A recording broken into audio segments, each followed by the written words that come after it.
Welcome to Freedom Matters Action Live. I am your host, Teresa Maresca, and I'm happy to be here with you tonight.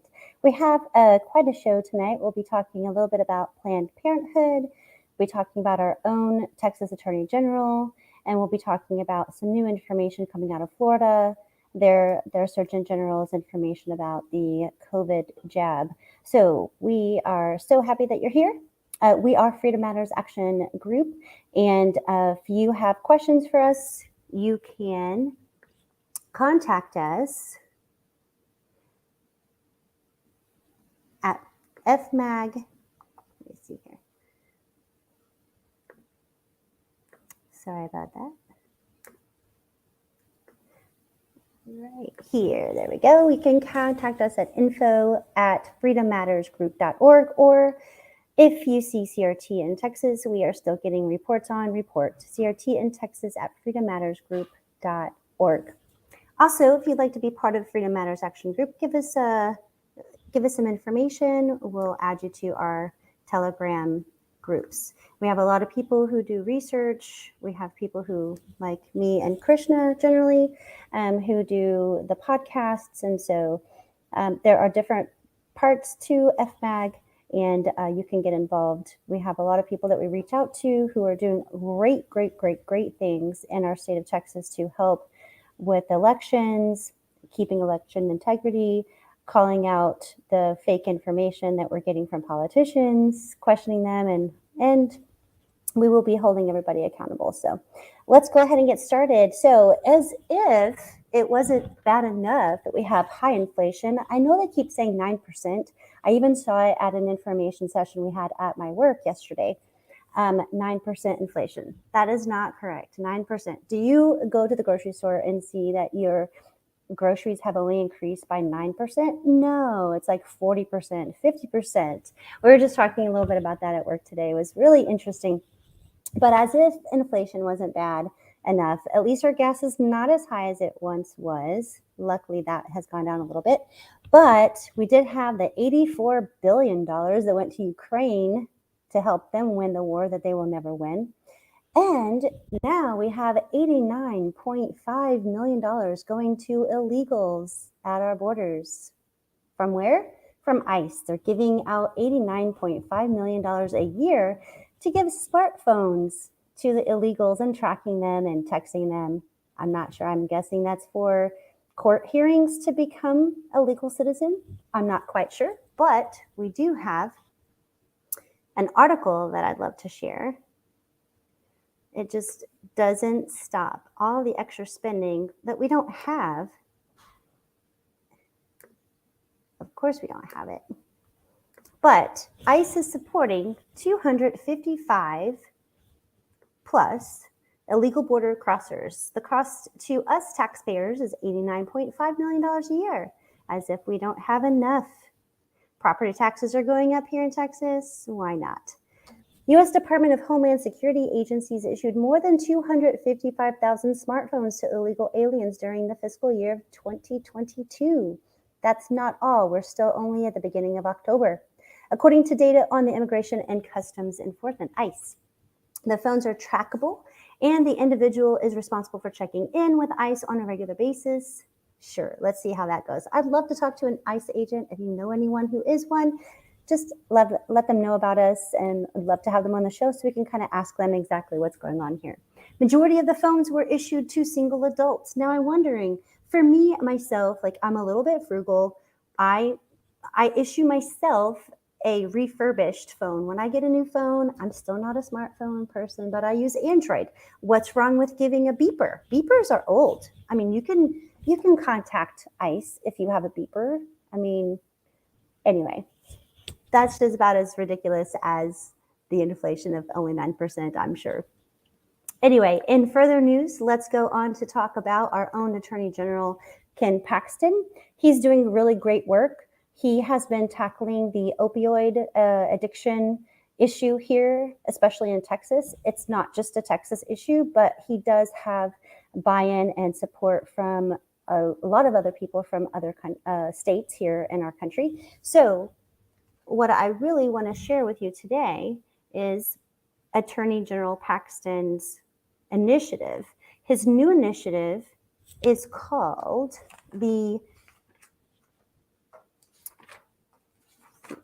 Friday Night Lights Coalition. So what he's going to do, and I believe it starts immediately, he just had his press conference yesterday, and immediately they will have at Friday Night Lights, you're a Texan, so you probably know what Friday Night Lights is. It's a football game, right? And so at all the high school football games, they're now going to pass out these little packets, the opioid packets, to collect unused opioid or prescription drugs, things like that, to get them out of the hands of teens, because they're seeing an uptick in teen opioid use, which leads to life destruction. It leads to, ultimately could lead to death, but it also leads to runaway. It leads to entrapment from other people who take advantage of you. It could cause you to get involved in sex trafficking, human trafficking, things like that. So not only just the addiction part itself, which can ruin your life and your family's life. So I really like what he's doing here, which I'm going to share with you just a small clip, about 2 minutes or so.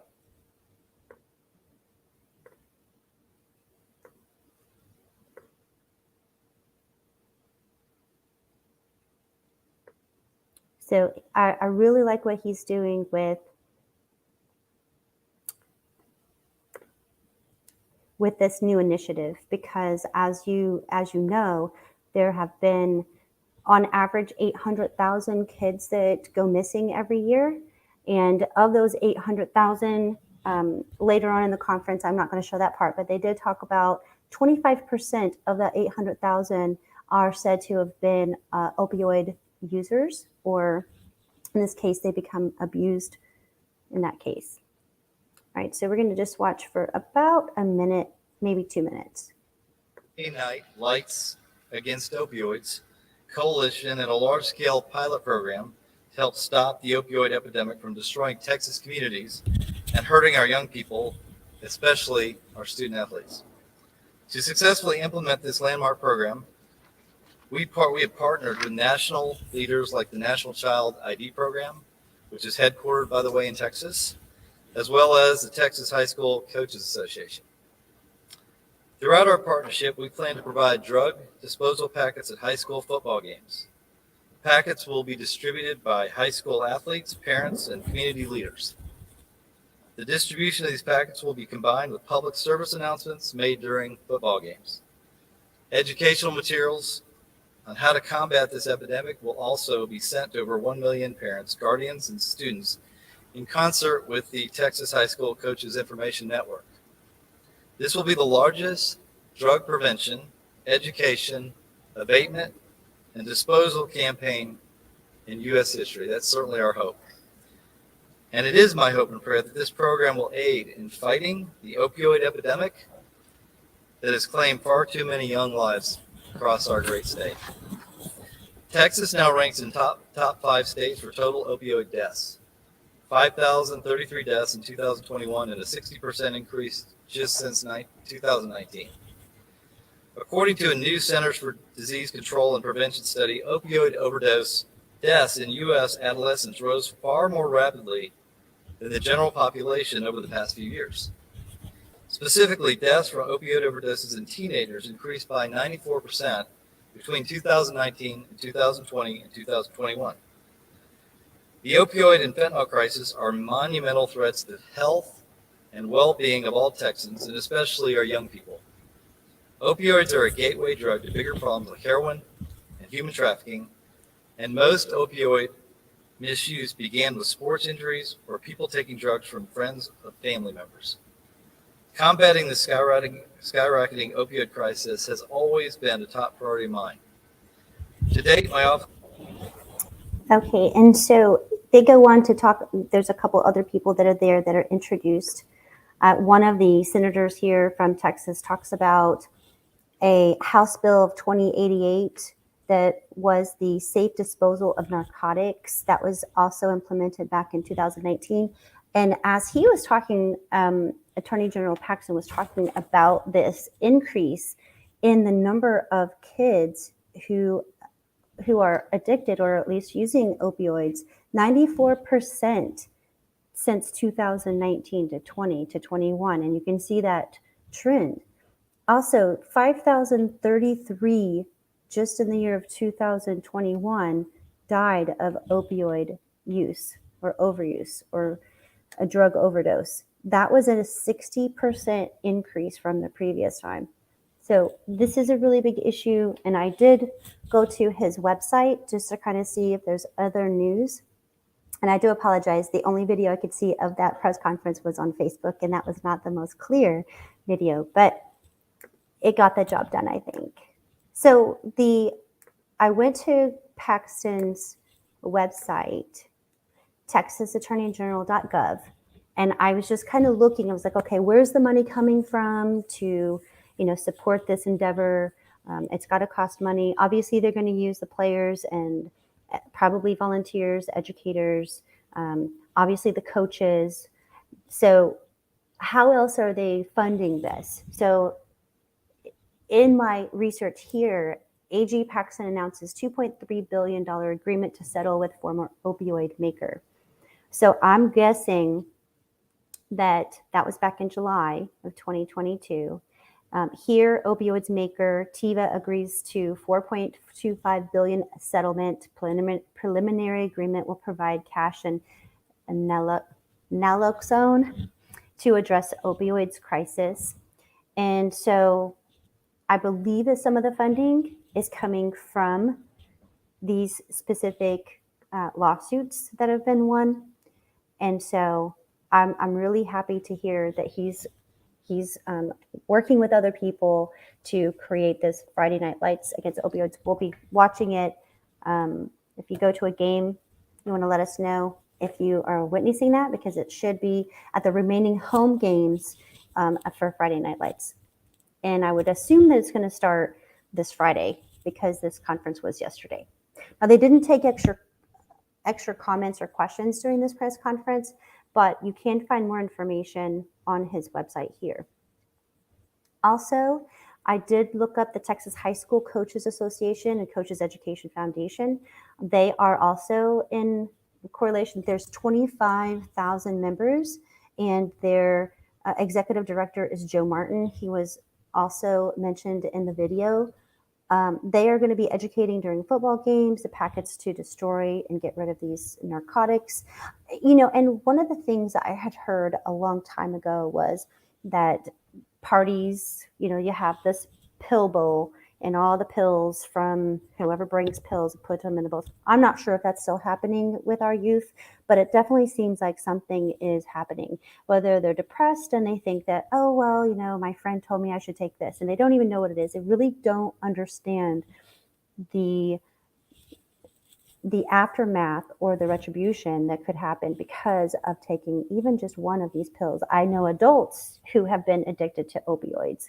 And, obviously the pharmaceuticals, they have known for a very long time that these opioids are highly addictive. So why they continue to use them, that's yet to be discovered until we have some more whistleblowers within our medical community and within the pharmaceutical community. So I believe it's going to be the remaining home games of the season. Athletes will help disperse the packets. Hopefully that will, they'll be in the forefront of all of this. But I was happy to see that the Texas High School Coaches Association was also part of that. So that means that they pretty much cover all of our schools across our state. The other good thing is to know that most teachers are amazingly invested in their kids. Coaches are really beloved by their students. And so it does take a village to help in our communities to make sure that our kiddos are safe and they're not on these drugs. So kudos to them. And I give a lot of credit to our Attorney General and everyone else who's working alongside him to make sure that this, hopefully it'll be a good endeavor. Hopefully it'll be successful. So we'll just have to kind of wait and see. Sometimes things sound good and then they don't really work and it hasn't really made an impact. We won't know that impact right away, but it'll be interesting to see. So the biggest influence on athletes right now is going to be their coach. So coaches, kudos to you. All right, next, we're going to talk a little bit about this Planned Parenthood.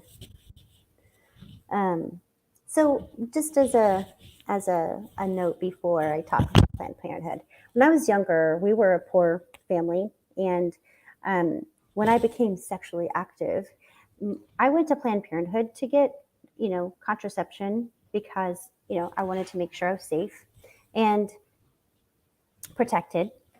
And so I had a family member take me there. I was really, not that I was trying to deceive my parents. It was just very embarrassing to talk to my parents about any of that type of thing. So what I remember about Planned Parenthood was that they were there to help you, right? I mean, I was very naive in, of course, my thinking, because Planned Parenthood on average is responsible for 400,000 abortions per year. And I'm sure that the ones that I'm going to assume that there are more than that. They just don't maybe report everything. So that's my experience with Planned Parenthood. They gave me some birth control pills. I probably took them for like a month and said, even early then, even as a late teenager, I said back then that I am not putting anything like that in my body and stopped using them. And I've never used anything since. So that's just me. That's been me since I was a late teen, about not taking anything or putting anything in my body that's not, if it's a pharmaceutical, I don't want it. So I think it's just my innate thinking about like not wanting to put anything foreign in my body. So if it's not natural, I don't like it. I don't want it. Hopefully, crossing my fingers that I don't have to go on any type of medications for any serious illnesses, which I'm sure I know that there are a lot of people who do have to do that. So I wanted to focus our attention now that Planned Parenthood is now targeting children. I would say not necessarily children, but teenagers, saying that puberty blocker ad tells children that they can get puberty blockers to put their puberty on hold. So now they're trying to influence our young teenagers, 13, 14, 15, 16-year-olds, to use these puberty blockers if they don't feel like they want to proceed in that particular gender identity. So it's this whole gender identity crisis, which, as you know, if you've been following or really been reading up on it, most kids who are confused, obviously the world that we live in, it can be very confusing. But if you're confused about your gender identity because you're being told that you should be a certain way, I mean, those are just natural social norms. It doesn't mean that you have to be that way. Like, I've talked to friends, I'm like, well, I was a tomboy when I grew up. I had 3 brothers. I played football in the yard with my brothers, and maybe my sister didn't. It didn't make me feel like I wasn't a girl. It didn't make me feel like I needed to be something different. And I think it's just the influence. It's all of the Planned Parenthood. It's the certain communities that are trying to just push this particular information out as if it's truth, as if it's natural, as if you get a choice in your gender. And so the reason why you shouldn't choose your gender is because the medications that you have to take in order to alter your God-given bodies, your God-designed bodies, is detrimental to your health. And so I'm going to share with you today their video where they're promoting this, and it's like a little cartoon. It's so cute. And then we're going to talk a little bit more about Planned Parenthood.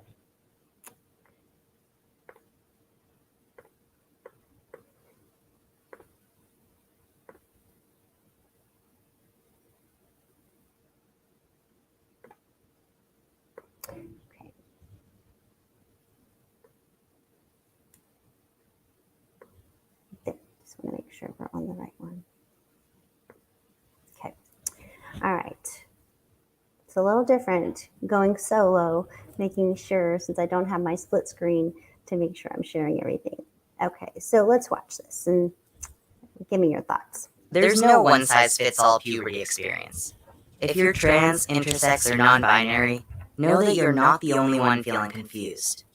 For some intersex people, puberty may start later than age 14. You might experience some of puberty's changes and not others, and your body may or may not go through puberty on its own. There are medicines you can take to help your body start the process, like hormone replacement therapy.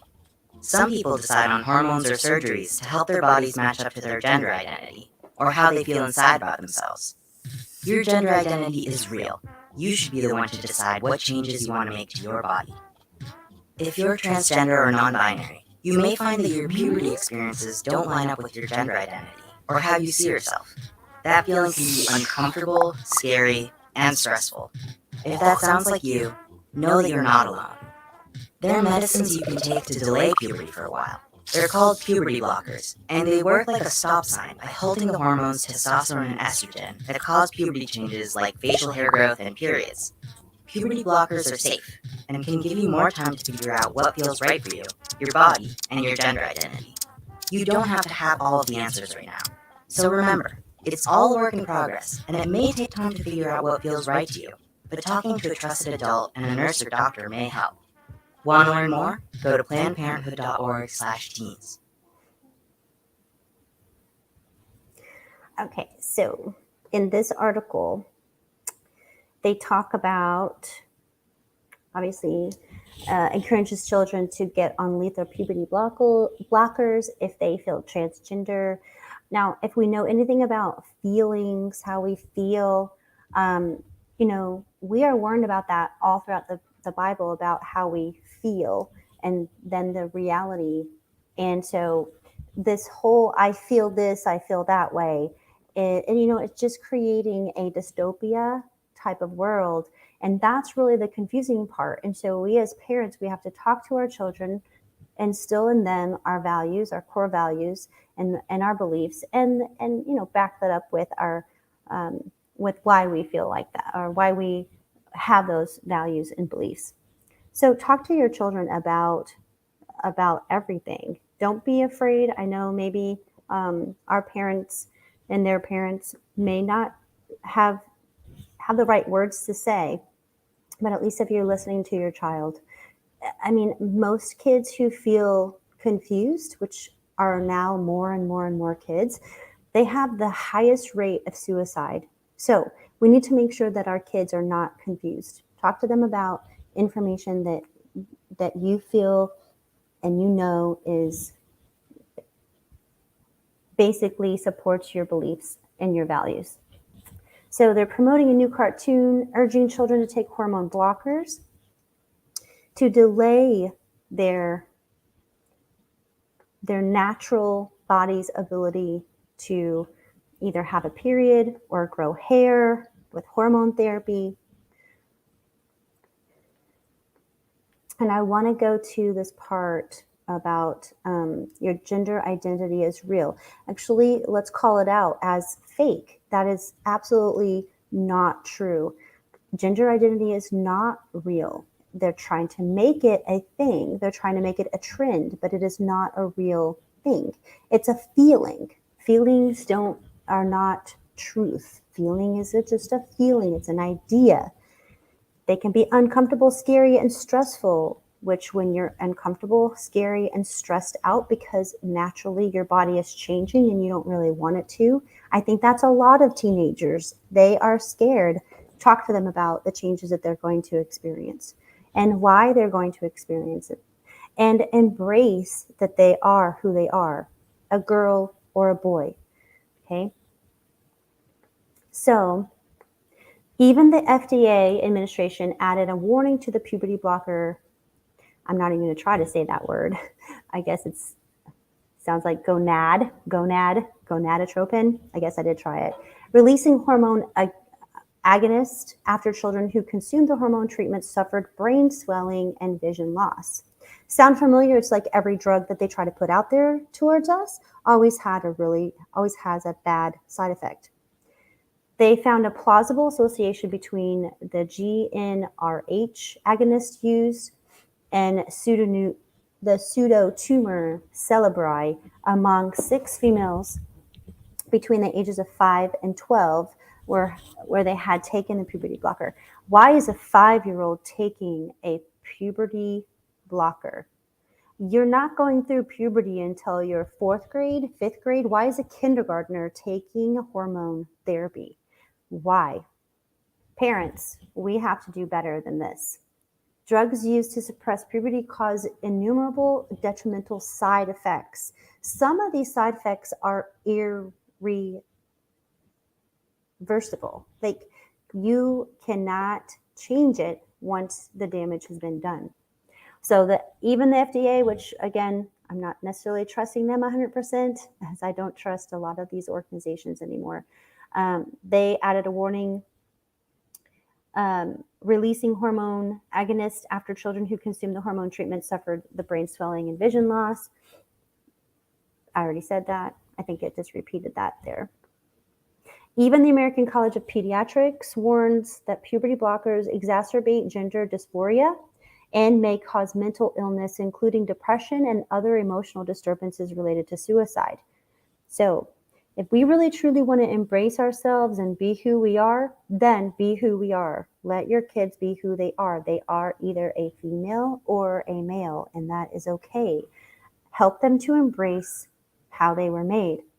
They don't need to change who they are or make these changes. And I have seen some, and I wish there was more testimony. I think obviously some things are being suppressed in YouTube, and people who want to come out and talk about how they did use hormone treatment for their confusion, or they had a surgery or something like that. There are a lot of people who are coming out saying that they regret, but there's nothing they can do about it. I was watching a woman who did this. She was in her early, I believe she was 20, and she was recently talking about it. I'm sure that is not on YouTube because I couldn't find it there, but it was on Telegram, and her testimony that she had done the hormone therapy, and where she was blocking her breasts from being able to develop, and then of course her voice was being changed as well. And she regrets it, but she can't change it. There's irreversible changes that she now regrets. And when you regret, when you're old enough to make those decisions on your own, maybe you're in your 20s or 30s, and then you decide that you're an adult at that point, make those decisions. But if you're under the age of 18, I mean, I would say even in your 20s, how many of us really in our 20s knew what we wanted to do, felt okay? I mean, I think it was in my 30s when I started like getting into my groove of life and understanding things a lot better. So there's no rush in changing someone. Obviously, if you're in your 20s or 30s and you want to make that change for yourself, then do it then. But these children should not have to go through this. If they're confused, there's counselors that can help them. There's different types of psychologists and therapists that can help someone if they're confused. And most kids, I'm going to, based on my research, most kids who are younger, like 5, 6, 7, they probably have the misconception that if I'm playing with a toy that is a boy toy and I'm a girl, then that makes me a boy. And that's not the case. Those are the most common. And so I think as parents, we go to the extremists. We want everything, we want the best for our kids, but I think we're going to the extreme of changing their gender because their gender identity is a dystopia. It's a metaverse world, and that's not a comfortable place to live in. So anyway, I've harped on about that quite a bit. Anyway, Planned Parenthood, you can get a lot of information on Planned Parenthood. Just go to plannedparenthood.org/teens.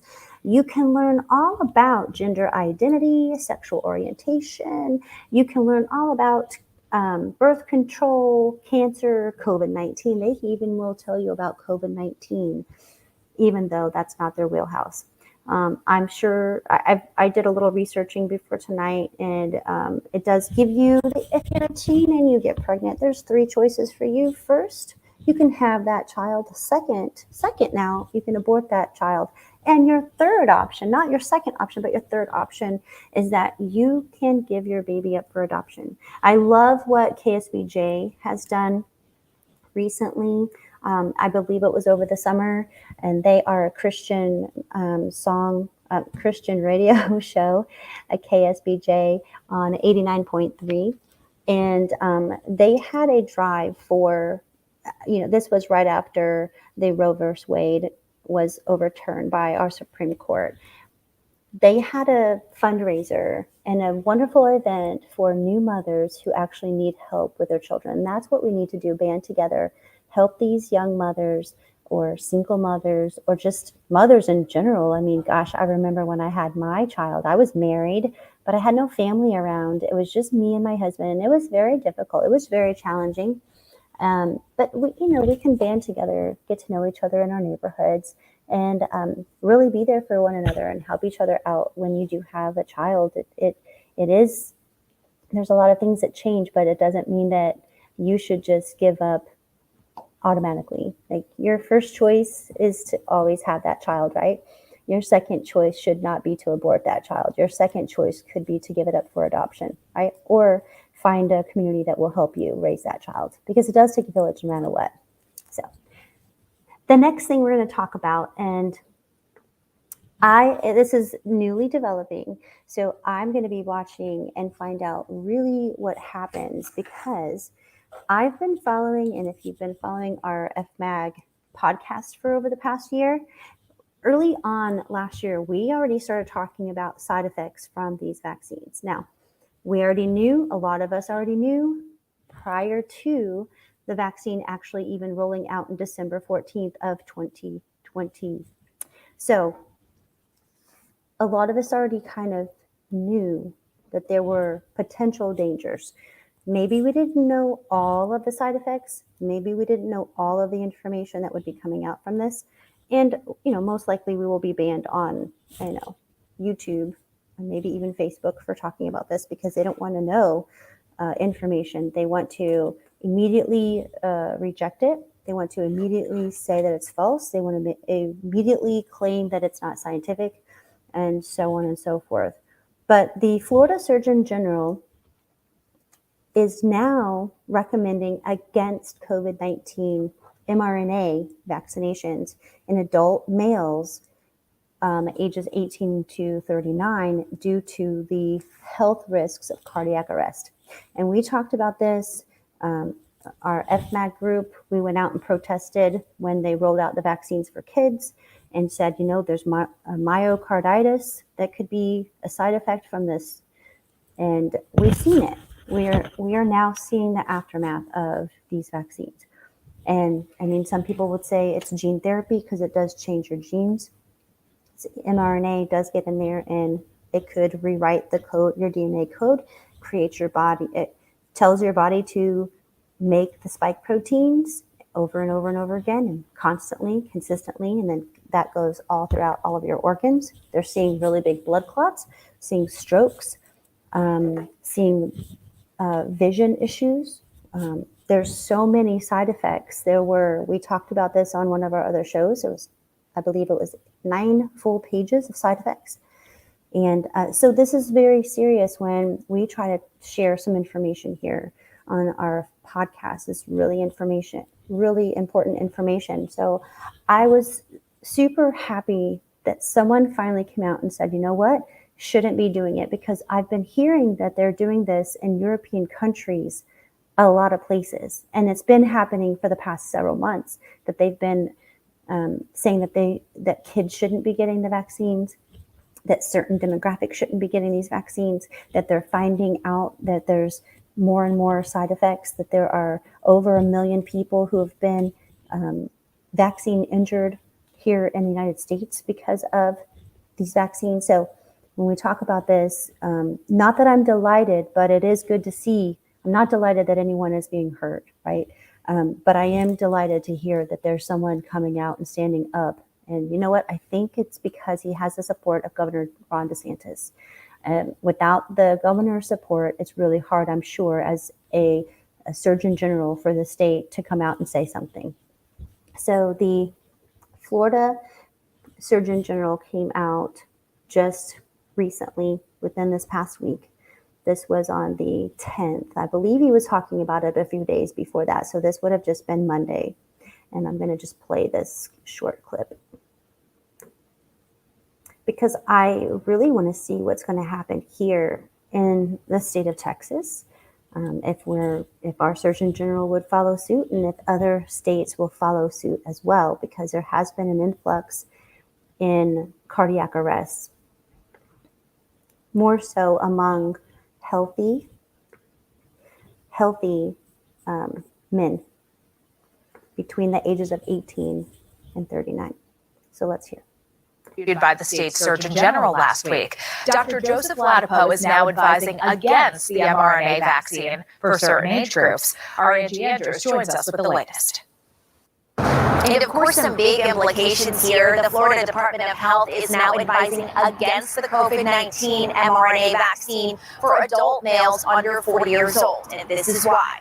This all came out in a tweet from the state Surgeon General, and it sparked a lot of debate over the weekend. He stated, quote, "We released an analysis on COVID-19 mRNA vaccines the public needs to be aware of. This analysis showed an increased risk of cardiac-related death among men ages 18 to 39. Florida will not be silent on this truth." He then provided a link to an 8-page self-controlled case series. And I'm going to stop it right there, because then they kind of go in there as they normally do and try to debunk the information right away. If you do a Google search on the Florida Surgeon General, the first couple things that come up are just, that how so many doctors are coming out and bashing the Surgeon General, and how the information that he provided was not substantiated and not peer reviewed. And those are really important pieces.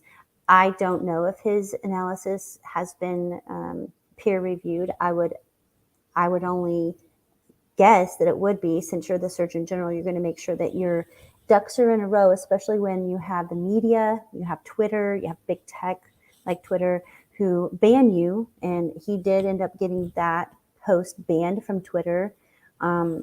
I'm sure they would have banned him for a lot longer had it not been for the governor's office calling Twitter themselves and getting him reinstated as a Surgeon General. I'm sure you're taking proper information and analysis before you're coming out, especially that there's going to be so much backlash against you for doing so. You're going to make sure that you have that information correct. And you know what? If he doesn't, we'll soon find out. So the other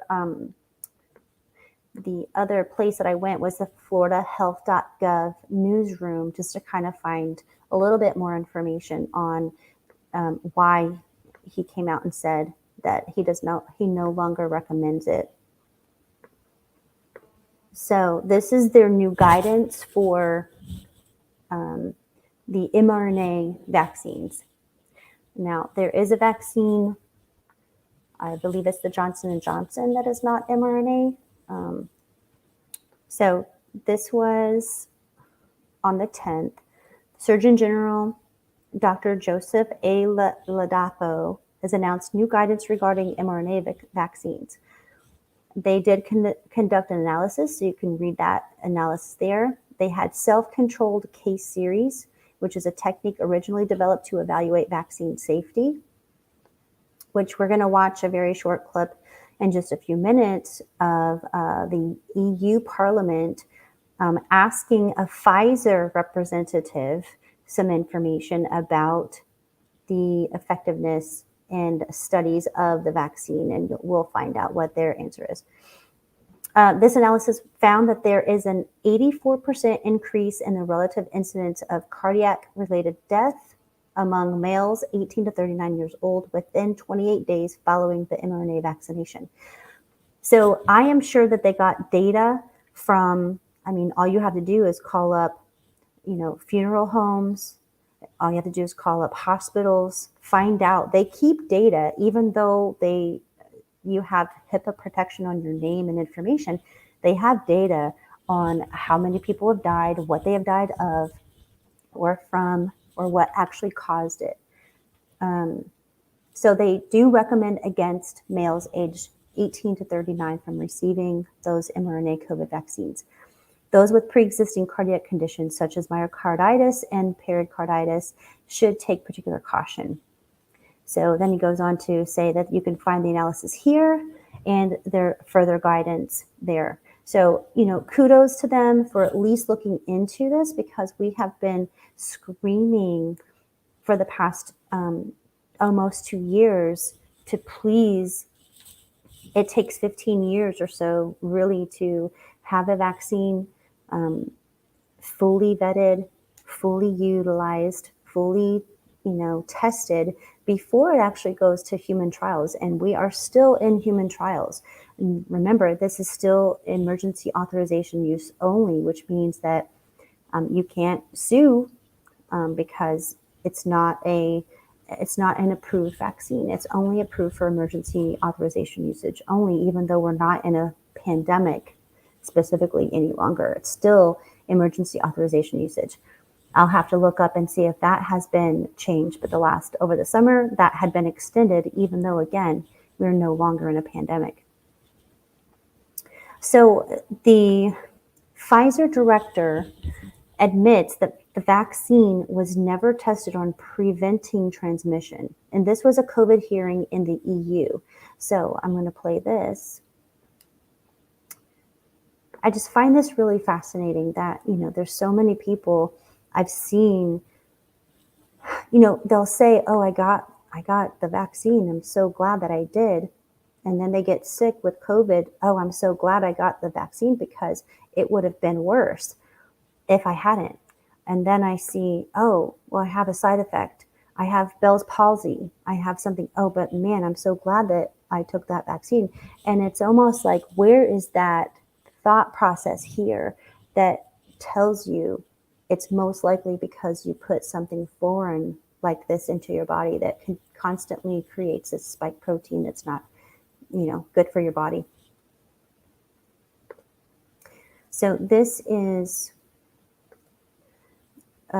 one of the EU, let me make this bigger. This is at a European Parliament conference. Are you willing to share the data? And basically, Mr. Roos is asking the Pfizer representative, are you willing to share the data with the committee? And basically asking her, what information did you have in saying that this prevents transmission of COVID? Let's take a listen. With this committee, and I really want a straight answer, yes or no, and I'm looking forward to it. Thank you very much. Regarding the question around, did we know about stopping immunization before it's entered the market? No. We have to really move at the speed of science to really understand what is taking place in the market. This is scandalous. Millions of people worldwide felt forced to get vaccinated because of the myth that you do it for others. Now this turned out to be a cheap lie. This should be exposed. Please share this video. If you don't get vaccinated, you're anti-social. I'm going to play that from the very beginning. I think we played it from where I was listening to it earlier. This is what the Dutch Prime Minister and Health Minister told us. You don't get vaccinated just for yourself, but also for others. You do it for all of society. That's what I said. Today, this turned out to be complete nonsense. In a COVID hearing in the European Parliament, one of the Pfizer directors just admitted to me, at the time of introduction, the vaccine had never been tested on stopping the transmission of the virus. This removes the entire legal basis for the COVID passport. The COVID passport that led to massive institutional discrimination as people lost access to essential parts of society. I find this to be shocking, even criminal. Please watch the video until the end. Voor u, mevrouw Small, heb ik de volgende vraag waar ik een duidelijk antwoord op wil. And I will speak in English so there are no misunderstandings. Was the Pfizer COVID vaccine tested on stopping the transmission of the virus before it entered the market? If not, please say it clearly. If yes, are you willing to share the data with this committee? Okay, we're going to stop right there. And so basically she says, no, they had to work at the speed of science to get this vaccine rolled out, right? It's disgusting. It's disgusting, like how these people decided that they're just going to come out and say something that's absolutely 100% false, that then creates this paranoia amongst the leadership group that says, you know what, if we have a vaccine that's going to stop this transmission, then everybody should get it so that we could put a stop to the transmission of this virus. That wasn't the case. And as we know now, that was never the case.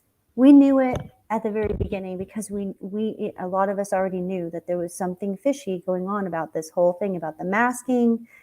And I believed in the masking at first. I didn't do my research. I didn't do the history of the 1912 Spanish flu and understand that they already tried this on us a long time ago.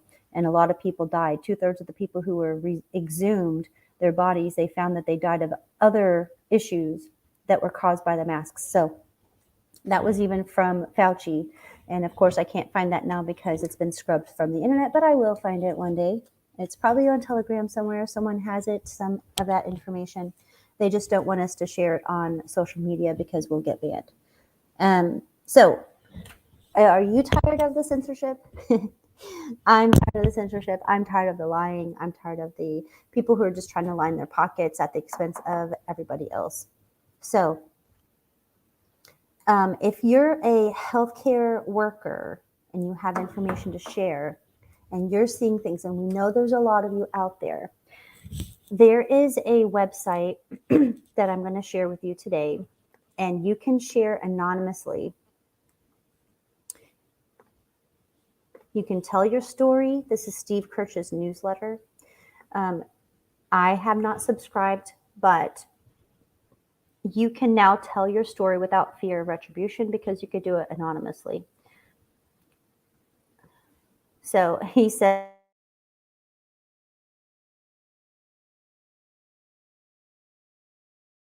safe, Andrew.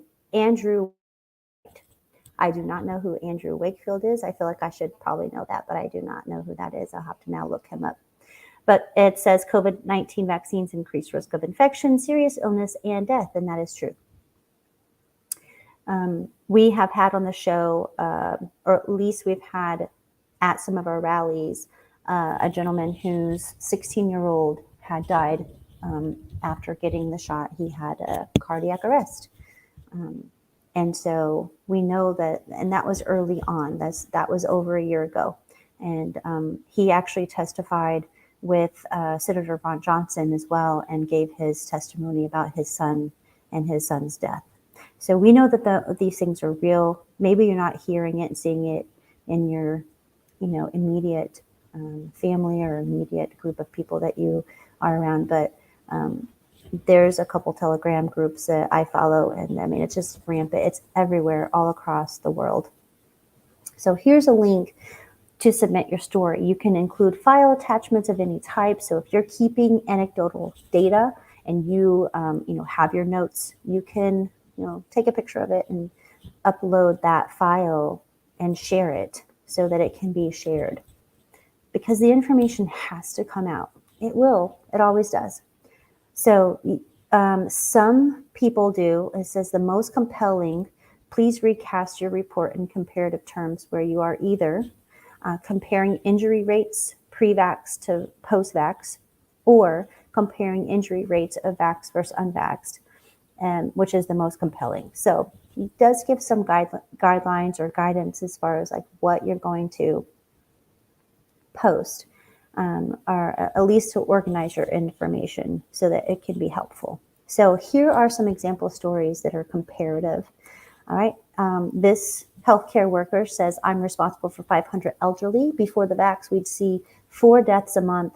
In February 2021, immediately after the vaccines rolled out, the death rate jumped to 20 per month and has never returned to normal.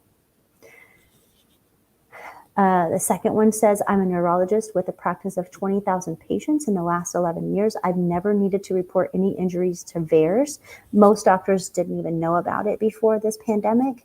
Maybe some doctors still don't know about it because it's not a mandated reporting system. Only 1 to 11% of actual adverse events from vaccines are actually reported, because it's a lot. Anything government run, it takes a lot, and it's very cumbersome, and it's very ridiculous. So it just takes too much time, and nobody wants to do it. So since the COVID vaccines rolled out, I now need to report over 1,000 injuries.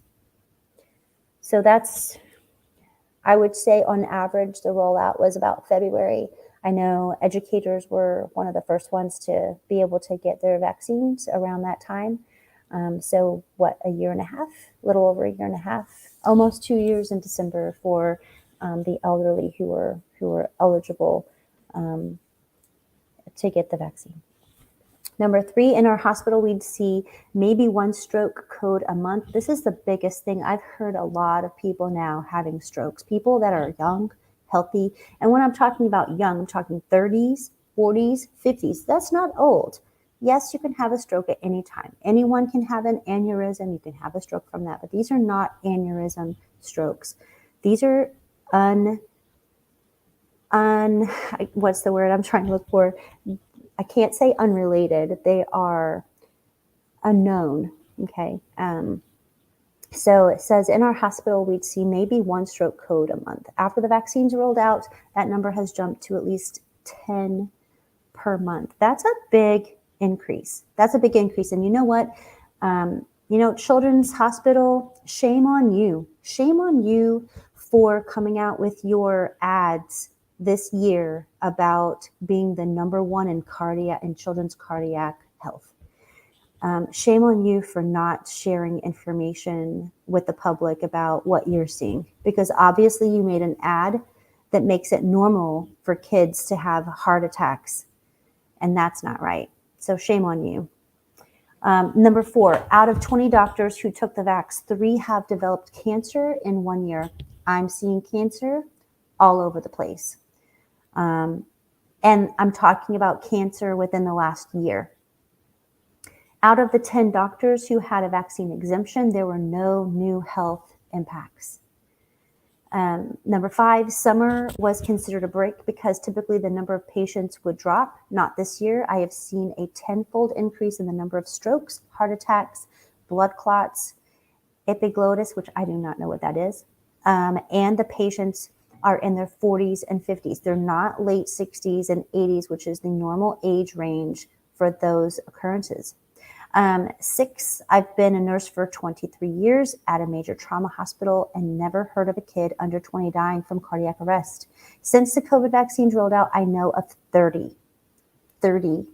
And there are, if you just kind of do a Google search or even use the Brave browser, do a search on sudden death syndrome, do a search on athletes suddenly dying of cardiac arrest. There's hundreds and hundreds, about 800 now. And that's only in the last 2 years, not even 2 years. So there's a lot of information. I'm sure YouTube will ban this video, but that's okay. The truth is going to come out. And you, at some point, YouTube will be held liable for keeping and suppressing the information to the public so that they couldn't make an informed decision. They were made to make a decision because of mandates. They were made to make a decision because they were going to lose out on being able to have freedoms. They were going to lose out on maybe their job.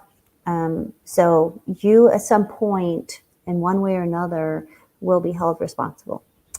Anyway, don't forget, hopefully you're already registered to vote. Voting registration ended on the 11th. That was your last day to register to vote. So hopefully you are registered.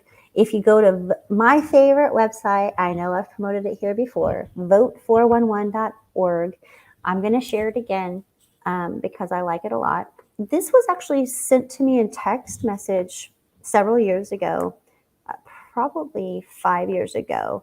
And I just love this because you can register to vote here. Of course, if you're trying to vote in the primaries on November 8th, you cannot do that now because you have not registered 30 days in advance. And that would have been on the 11th of October. You can verify your registration if you're not sure if you're registered. I made sure that myself, just to be on the safe side, made sure that I was registered, and my husband was registered before the 11th as well.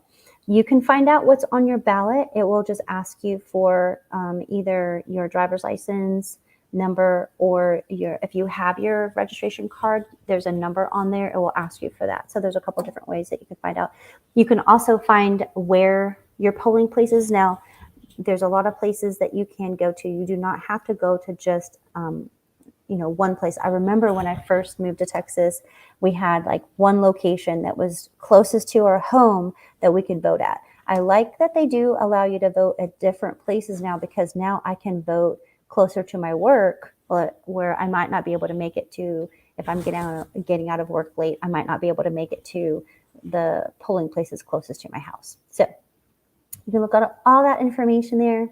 It's been great.